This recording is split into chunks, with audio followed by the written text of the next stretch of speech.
তাদেরকে কখন safe custody থেকে মুক্তি দেওয়া হবে?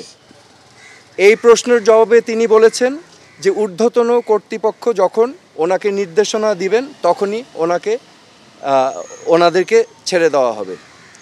সো আমার প্রশ্ন এখন, সেফ কাস্টাডি আমার জানা মতে একজন নাগরিক যদি রিকোয়েস্ট করে তাহলে সেফ কাস্টাডিতে নেওয়া যেতে পারে, কিন্তু রিকোয়েস্টের বাইরে যদি কাউকে সেফ কাস্টাডিতে নেওয়া হয়, এটা কি আসলে সেফ কাস্টাডি না এটা অ্যারেস্ট?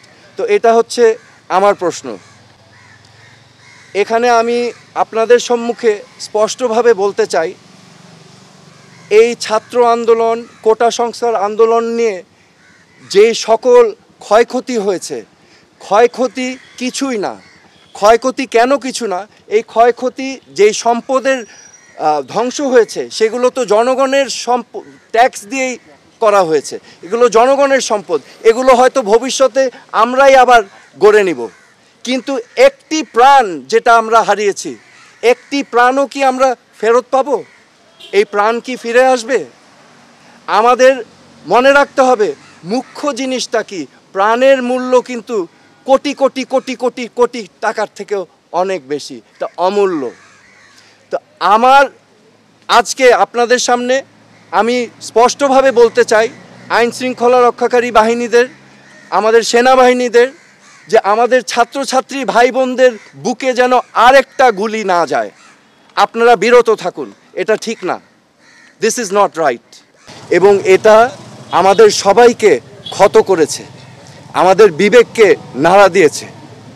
এই বিবেকের নাড়ার কারণেই আজকে আমি ব্যক্তিগতভাবে ডিবি অফিসে এসেছি। কেন এসেছি? আমি ডিবি প্রধানের কাছে 3টা প্রশ্ন নিয়ে এসেছিলাম।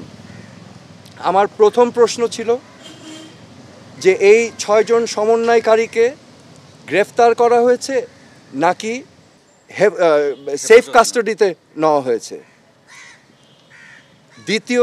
দ্বিতীয় প্রশ্ন, যদি অ্যারেস্ট হয়ে থাকে তাহলে আমার কোনো প্রশ্ন নাই, আমার কোনো দাবি নাই, কিন্তু যদি সেফ কাস্টাডি হয়ে থাকে তাহলে আমি তাদের সাথে দেখা করতে চাই।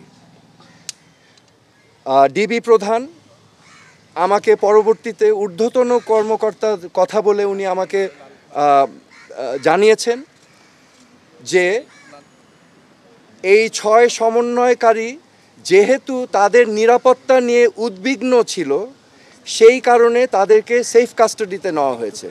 আজকে আমরা জানি যে এখানে কোটা আন্দোলন হয়েছে, কোটা সংস্কার আন্দোলন হয়েছে, এবং এই কোটা সংস্কার আন্দোলন নিয়ে আমাদের দেশে একটি অশান্তিপূর্ণ পরিস্থিতি বিরাজ করছে। এখানে শত শত মানুষ নিহত হয়েছে, নিরীহ 5 বছরের বাচ্চা থেকে শুরু করে 8, 10, 15, 16 ছাত্র, সাধারণ মানুষ সহ অনেক মানুষের প্রাণহানি হয়েছে। যুদ্ধ নেতৃত্ব দানকারী বাংলাদেশের প্রথম প্রধানমন্ত্রী তাজউদ্দিন আহমেদ এবং সৈয়দ জোহরা তাজউদ্দিনের সন্তান, এবং আমি নিজেই একজন রাজনীতিবিদ হিসেবে আমি 2 টার্ম বাংলাদেশ সংসদের সদস্য ছিলাম, স্বরাষ্ট্র প্রতিমন্ত্রীর দায়িত্ব পালন করেছি, এবং এখন আমি একজন সাধারণ নাগরিক। আমি আজকে এই ব্যাকগ্রাউন্ড এবং একজন সাধারণ নাগরিক হিসাবে আমি ডিবি অফিসে এসেছি, কারণ আমি বাংলাদেশের সকল মানুষের মতোই বাংলাদেশকে নিয়ে উদ্বিগ্ন বোধ করছি।